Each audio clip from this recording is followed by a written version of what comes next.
I wasn't supposed to be at the head table. In fact, I wasn't even supposed to sit inside. When I arrived at my sister's wedding, hair pinned, heels polished, gift in hand, one of the ushers smiled awkwardly and gestured toward the back terrace. "You've been seated in the overflow section." Overflow? I blinked, scanning the seating chart where every name was delicately printed on ivory cardstock, except mine. Mine had been written in pen, hastily squeezed into the margin. Classy. I could already feel it, the simmering undercurrent of exclusion. My sister, Rachel, was marrying Richard Calloway, CEO, charmer, and, most critically, the man I tried to warn her about 6 months earlier. She didn't listen then, because love, apparently, is louder than logic. And now here we were, champagne towers, orchestral strings, rented elegance, and me, seated with a bartender's girlfriend and 2 guests from Richard's legal team who barely acknowledged my hello. Don't get me wrong. I didn't come here to sabotage anything. I came for my sister, because despite everything, despite her rolling her eyes every time I voiced concern, despite her telling me this isn't your business, despite choosing him over me, I loved Rachel. We were raised on survival. 2 girls and a mother who taught us that silence kept the peace and loyalty was everything. But silence and loyalty had a price. I'd learned mine the hard way. Rachel hadn't, not yet. The wedding was beautiful, in the way all expensive lies are. Floor-length florals, a sunset ceremony, custom cocktails. Richard beamed with the kind of smug charm that only men like him can afford to wear like cologne, potent, polished, and carefully layered over wrought. I watched him all night, not like an ex, not like a jealous friend, but like a forensic accountant watching a financial report that doesn't quite add up. Because here's what Rachel didn't know. 6 months ago, my firm began investigating a cluster of unreported offshore accounts tied to several medical supply companies. Richard Calloway's name came up. Again, and again, and again. Not directly, of course. That's not how men like him operate. He was always adjacent. Always one layer removed. But the numbers didn't lie. And neither did I. I tried to tell Rachel. Showed her documents. Asked questions. She accused me of hating her happiness. So I stopped pushing. But I didn't stop watching. During dinner, I caught Richard glancing at me. Once, twice. Quick, calculated looks. The way a predator checks the distance between himself and the one thing he couldn't control. He knew I was the loose end he hadn't tied up. And I knew he had no idea what I planned to do next. Because the truth is, I didn't know either. Until the toast. It started innocently enough. Richard stood, clinked his glass, and thanked everyone for sharing in the joy of this new chapter. He made the usual charming remarks, praising Rachel's beauty, making light jokes about her inability to cook, thanking her parents, who were our parents, by the way. He'd conveniently forgotten that detail, for raising such a remarkable woman. People laughed. Rachel beamed. And I sat quietly, staring into my untouched champagne. Then he said something that shifted the room. And to my incredible new wife, I promise to always protect what we build together. Our home, our dreams, and yes, our empire. Empire. That word rolled off his tongue like a confession. The room clapped. Some even whistled. And that's when it happened. I stood. Deliberate. Calm. And probably the first moment anyone truly noticed me that night. Richard, I said, my voice level but cutting through the noise like a scalpel. I'm curious, will you be registering your new offshore Cayman account under your name or Rachel's? The clapping stopped. Utensils froze midair. Glasses trembled in hands. Richard's expression didn't crack, not yet. He was too trained for that. But Rachel? She turned slowly. Confused. Pale. What are you talking about? She asked. Don't look at me, I replied, still addressing Richard. He knows exactly what I'm talking about. Don't you? There's a kind of silence that only exists in moments like this. A high-frequency stillness. Like the whole room holds its breath, not in anticipation, but in fear of what comes next. Richard set his glass down, carefully. Too carefully. Brooke, this is neither the time nor the place. Then pick one. I cut in. Because the SEC is filing a request for financial disclosure this week. And your empire is about to become a matter of public record. Gasps.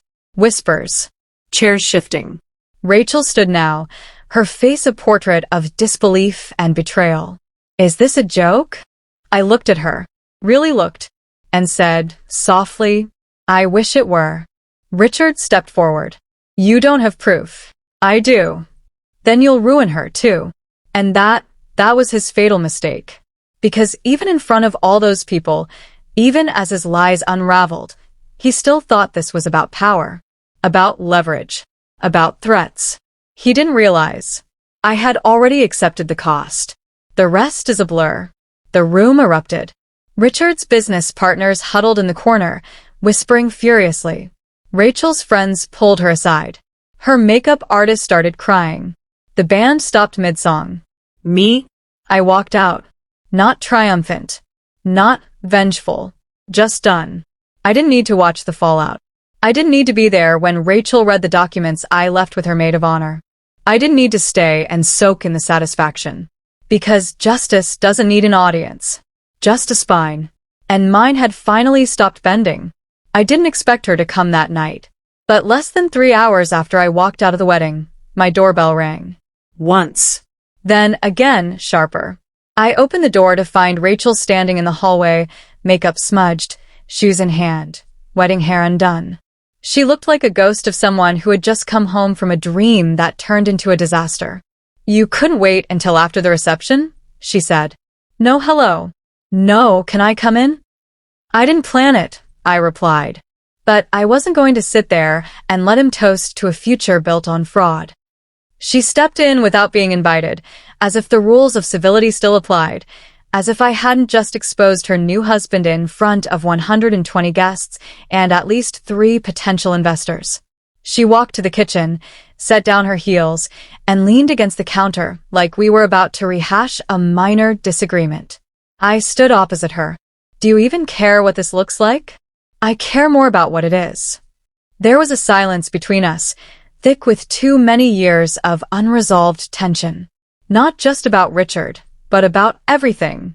Our childhood, the roles we were forced to play, the way Rachel had always been seen, and I had always been depended on. She looked up at me, biting the inside of her cheek, something she did whenever she was trying not to cry. He said you were obsessed with ruining him. I laughed, quietly. Of course he did. That's what men like him do. They turn the warning signs into warning givers. But why didn't you talk to me first? That stopped me. I did, Rachel. I tried. Months ago. I showed you the accounts. I asked the questions. You accused me of being jealous. Her eyes dropped. She remembered. For a moment, she just stood there. And when she finally looked up again, the anger was gone, replaced by something more familiar, the scared little sister who used to crawl into my bed when Dad raised his voice too loud. What happens now? She asked, barely above a whisper. There's an investigation coming. My firm's filing a formal complaint. The SEC already has preliminary files. Once they connect Richard's holdings to the shell companies we've flagged, he's done. Yes. She nodded, then sank into one of the dining chairs like someone had finally pulled the gravity switch on her spine. He's going to blame me. I know. Is it true? She asked, searching my face. What you said? That the accounts are in my name? One of them is. The others are linked through dummy directors that trace back to your new shared trust. Which means he used you. There it was. The truth no toast could disguise. She didn't cry. Not really. But her eyes filled in that quiet, glassy way that only comes when someone realizes they've been chosen for vulnerability, not for love. He proposed 3 months after Mom died, she said, voice shaking now. I thought he was being patient, respectful. He was waiting for your inheritance to clear probate. She inhaled sharply. Then, finally, the tears came. I didn't touch her. Not yet. Not until she asked. Instead, I sat down across from her and said what I wish someone had told me once. What he did to you says nothing about your worth. But what you do now, that will say everything about who you are. We talked for hours after that. Not just about Richard. About us. About how I'd always felt like the backup plan, the one who drove Mom to chemo, who paid the mortgage when Rachel lost her job, who filed taxes for the family even when no one said thank you. And how Rachel had always felt like the show pony, the one expected to shine, to marry well, to make up for our broken father and exhausted mother. Different wounds. Same inheritance. I used to think you were judging me, she said. But now I wonder if you were just waiting for me to catch up. I never wanted you to catch pain, I replied. I wanted you to catch clarity. If you're enjoying how this story is unfolding, the slow unraveling of truth, the sisters confronting everything they never said, take a moment to subscribe to the channel. We tell real, powerful stories here. Stories that don't just entertain, they remind you of your own resilience. And if you've ever been the one who saw the truth before anyone else believed you, you belong here. That night, Rachel stayed on my couch. She didn't sleep. Neither did I. But in the morning, she asked for coffee. And when I handed it to her, she said, "I'll give a statement. You don't have to." "No," she interrupted. "I do. Because if I don't, I'm still choosing him." I nodded. For the first time, we were choosing each other. The morning Rachel agreed to give her statement, I knew the game had changed. Until now, I'd been a quiet observer, a reluctant keeper of receipts. A woman balancing truth on the edge of professionalism, hoping my warnings alone would be enough to protect her. But the moment she chose to speak, we weren't just chasing justice. We were targets. The first sign came 2 days later. An email from my firm's general counsel, marked urgent. "Brooke, a subpoena was served this morning. Your work product and communication logs for the Calloway file have been requested. We're treating this as a routine defense play, but stay sharp." That's legal speak for, you poked the bear, and now he's clawing back. Richard's legal team had gone from silence to full-on intimidation. They weren't challenging the numbers, they couldn't. They were trying to discredit me. Within 48 hours, my LinkedIn was flooded with anonymous claims that I'd manipulated audits. A gossip blog published a post titled, "Revenge by Spreadsheet? The Bitter Sister Behind the Calloway Scandal." An old email I'd sent 3 years ago venting about workplace sexism mysteriously resurfaced in a whisper campaign. Classic tactic. Muddy the accuser so the accused looks clean by comparison. But they underestimated me. They thought I was just a woman with a grudge. They forgot I was a woman with a trail. Rachel called every night. Not to rehash. Not to weep. To ask questions. How did I miss this? Why did he choose me? Do you think I wanted to believe him? I didn't have all the answers. But I gave her the one thing no one else had ever given her before. It wasn't your job to protect him. But it is your job to protect yourself now. She gave her statement on a Friday. Quiet office. No cameras. Just her, a compliance officer, and the truth. She outlined everything. The shared accounts, the transfers she'd been told were wedding gifts, the signature she now realized had been used as a front. When she finished, she looked at me and said, "I don't feel clean. I feel humiliated." "You feel honest," I said. "That's the withdrawal cost of illusion." That weekend, Richard made his move. He filed a lawsuit against me. Defamation. Professional misconduct. Malicious interference. My firm stood behind me, publicly and strongly. They had vetted the evidence, verified every step. But lawsuits aren't about being right. They're about making you bleed time, money, energy, anything to wear you down. I didn't flinch. Because if Richard thought that filing against me would make me crumble, he'd never really known who I was. I showed up to the preliminary hearing in a tailored black blazer and a steel gaze. He showed up with a new lawyer and a PR rep. The judge looked bored. The documents looked damning. And Rachel? She sat in the back row. Quiet. Watching. Choosing her seat beside me now, not him. After the hearing, I stepped outside into a wall of press. Reporters were sniffing for drama. A scandal with a CEO and a sister was media gold. One asked, "Is this revenge?" I smiled politely. No. This is record keeping. Do you feel guilty about ruining a marriage? You can't ruin what was built on fraud. That clip made it onto 3 networks. Suddenly, I wasn't just the woman who disrupted a wedding. I was whistleblower Brooke Evans. The labels didn't matter. The work did. And behind the headlines, quietly, the SEC investigation gained momentum. One night, after a particularly long day of calls and legal prep, Rachel showed up at my apartment with Thai takeout and a bottle of wine. "I've lost everything," she said without preamble. "My marriage, my friends, half my clients." "You haven't lost me." "That's the first time I've ever believed that," she whispered. We ate in silence for a while. Then she asked, "Do you think he ever loved me?" I didn't answer right away. Then, "I think he loved how useful you were." "That's not the same." That night, she fell asleep on my couch again. I watched her for a long time, not in pity, but in recognition. We were finally becoming sisters not because of shared history, but because of shared truth. And as I turned out the lights, I realized something else. Some truths are like fire. They don't just burn the liar. They forge the survivor. The Monday after the preliminary hearing, the media storm hit its peak.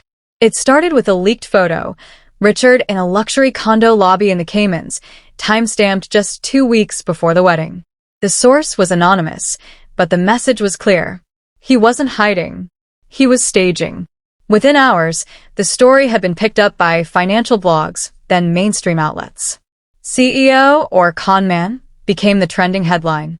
Twitter, Instagram, even Reddit dissected every image of the wedding like they were clues in a true crime documentary. And my name? It was everywhere. Whistleblower sister. Revenge accountant. Brave insider. I hated all of it. Because this wasn't a performance.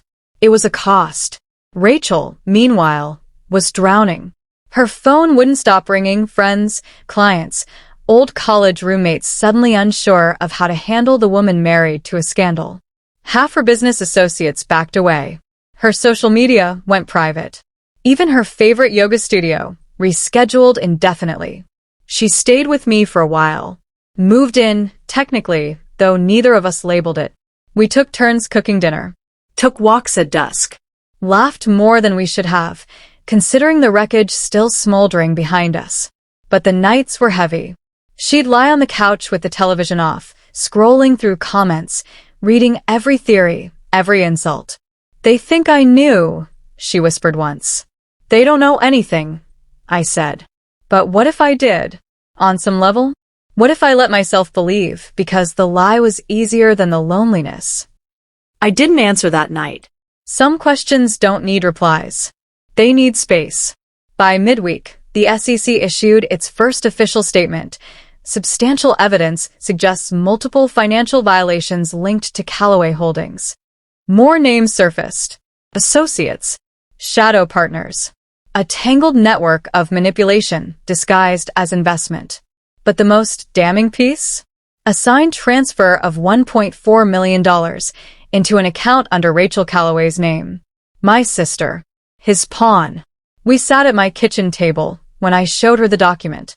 She stared at it, lips parted, expression blank. "I never saw this."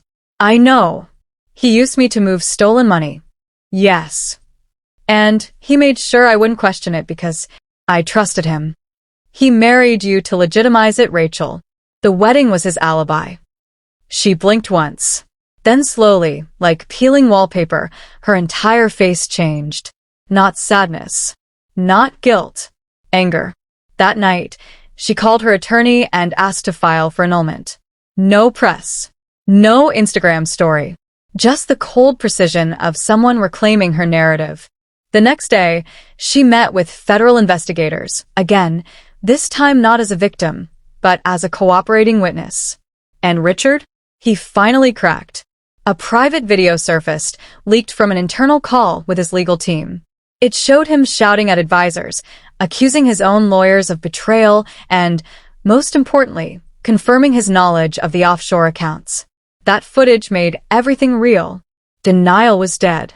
Within 24 hours, his assets were frozen. Within 72, his board ousted him. By the end of the week, Richard Calloway, the man who toasted to his empire, was facing full federal indictment. But not before one final blow. He released a statement. A long, carefully worded mess of deflection, arrogance, and thinly veiled threats. I trusted the wrong people, it read. I made mistakes, but I was betrayed by those closest to me. This is not the end of my story. He didn't name us directly. He didn't have to. The implication was there. We destroyed him. Rachel stared at the screen for a long time. He's still trying to control the story. Let him try. You know he'll spin it as some revenge drama. Then we rewrite the genre. Later that night, we did something small. Something stupid. Something ordinary. We went to the bookstore. It was late. Quiet. The kind of quiet you can only find between shelves lined with other people's thoughts. Rachel wandered off into the memoir section. I ended up near business biographies. Ironic, really. When we left, she was holding a book titled Women Who Say No. I'm building a new shelf, she said. For women who stop apologizing for catching the lie. I smiled. Put me on it. If you've come this far in our story, thank you. It means you believe in truth, not just drama. In courage, not just chaos. These stories are more than plot twists. They're lived moments of people fighting to be heard. Subscribe if you want more stories like this, not just about revenge, but about restoration. And comment below. What would you have done if you were in Rachel's shoes? Your voice matters here. As the headlines died down, so did the calls. The lawsuit Richard filed against me? Dropped. Too much heat. Too much exposure. His lawyers slithered away without a statement. My firm cleared me, apologized for even questioning. But I didn't feel victorious.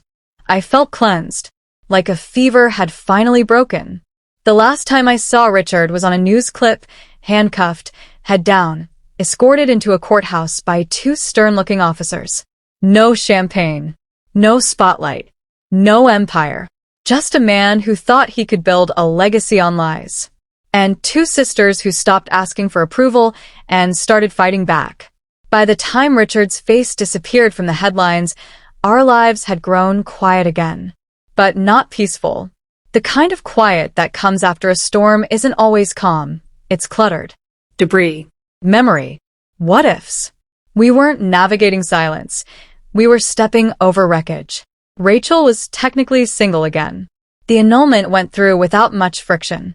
The courts, swamped with fraud evidence, had no interest in honoring a marriage built on stolen signatures and financial deceit.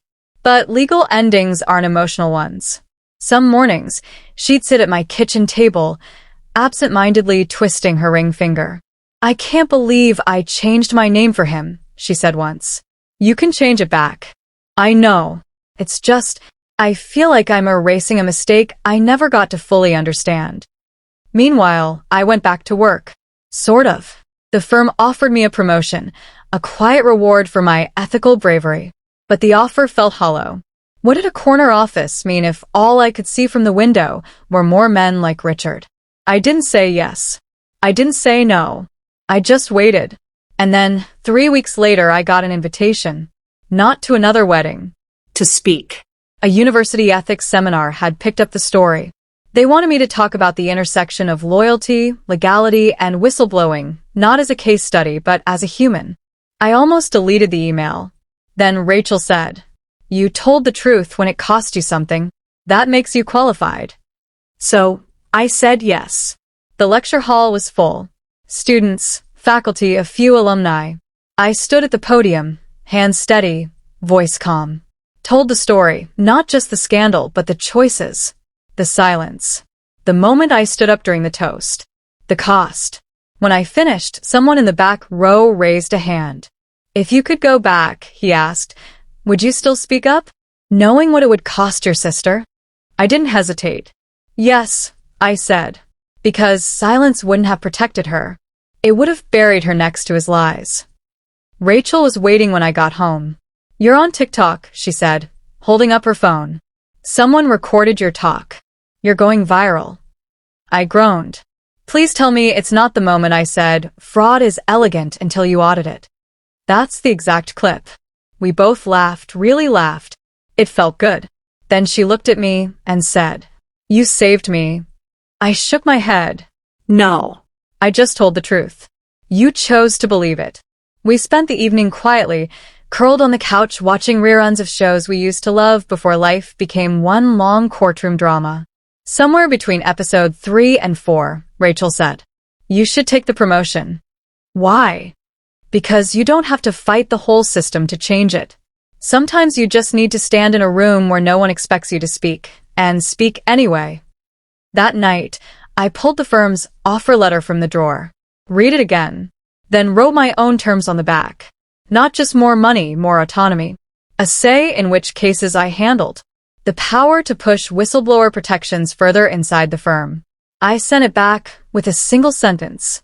If you want me to lead, let me lead where it matters. The next day, they accepted. Healing doesn't have a finish line. It's not marked by applause or some grand closure moment. Sometimes it just shows up as a quiet morning where you realize you're not angry anymore. You're just lighter. And that was where Rachel and I found ourselves weeks later. No courtroom, no headlines, just coffee, sunlight, and two women figuring out how to live beyond the fire. Rachel started painting again. She hadn't picked up a brush in years. But one night, while I was reviewing a new fraud case, she came into the living room with a canvas and said, "I need to do something that doesn't require a login or a signature." At first, it was abstract, heavy strokes, dark colors. She called her first piece, "The Lie Looked Better in the Dark." The second one had brighter colors. Then the third. By the fourth, she started smiling when she painted.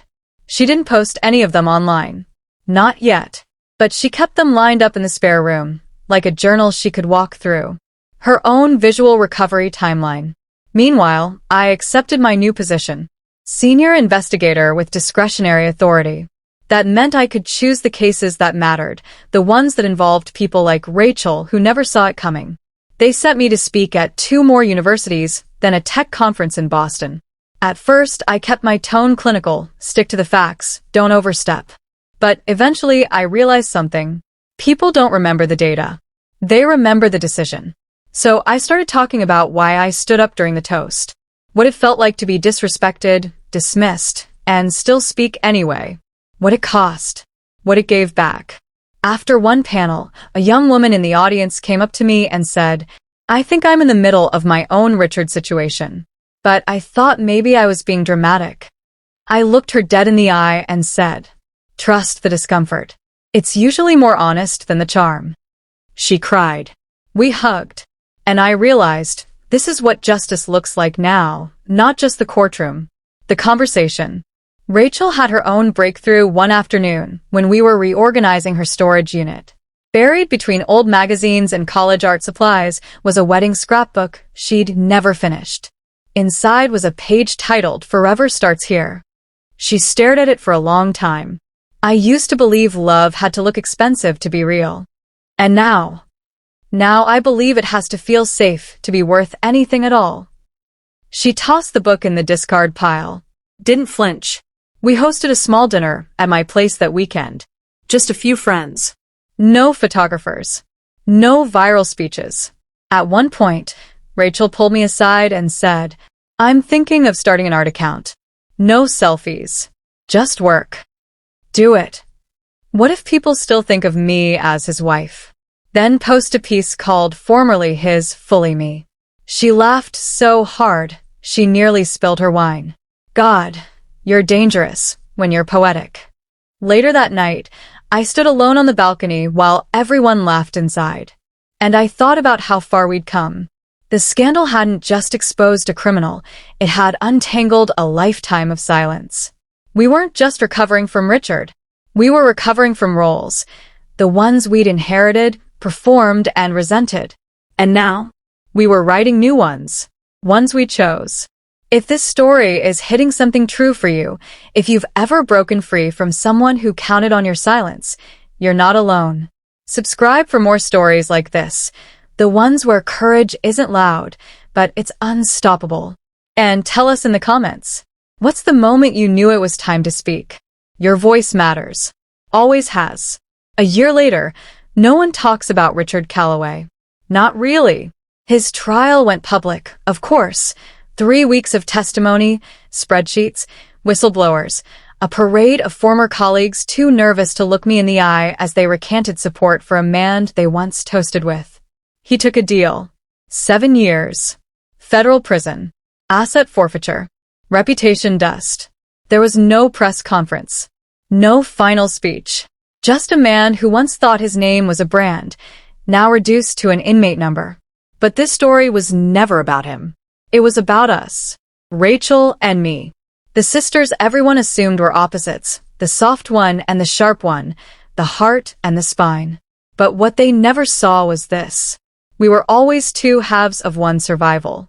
And for the first time, we weren't surviving. We were building. Rachel's art took off quietly, the way real things do. She opened a small online gallery. No personal photos. Just her work. It was honest. Raw. Feminine and fractured and breathtaking. She titled her debut collection Still Standing. And when a critic emailed her asking for a quote about her trauma journey, she wrote back, "This isn't about trauma. This is about truth. And what you create once you stop apologizing for surviving." As for me, I finally accepted that my work wasn't just in spreadsheets or courtrooms. It was in stories. I started a nonprofit, a small one at first, aimed at educating young professionals about financial abuse, corporate manipulation, and whistleblower rights. We called it Clarity First. I gave talks, mentored interns, reviewed policies. And every now and then, I get an email that made the whole damn mess worth it. I didn't think anyone would believe me, but your story gave me the courage to speak. That courage, it didn't come all at once. It came in pieces. In choosing not to sit at the back table. In standing up mid-toast. In walking out when applause still echoed. In believing that the truth, however painful, is a better foundation than any lie dressed in lace and champagne. A few months ago, Rachel and I took a trip. Nothing extravagant. Just 2 sisters, 2 passports, and a promise to leave our phones off for a week. On our last night in Lisbon, we sat on a rooftop watching the city glow beneath us. Wine in hand, hearts quiet. She turned to me and said, "Do you ever think about how different things could have been?" "All the time." "Would you change anything?" I paused, then smiled. Only the silence. I wish I'd spoken sooner. And maybe that's the lesson. Not every story ends with someone being exposed. Sometimes, the real victory is that you no longer shrink to make room for someone else's version of you. So to the ones still holding their truth in their throat, I see you. To the ones afraid that telling the truth will break everything, maybe it will. But what you rebuild after, that's yours. And that's the story worth telling. If this story moved you, share it. Speak your version. Subscribe for more stories like this, not just revenge, but reclamation. And tell us below. What would you say if no one could interrupt you? The mic is yours now.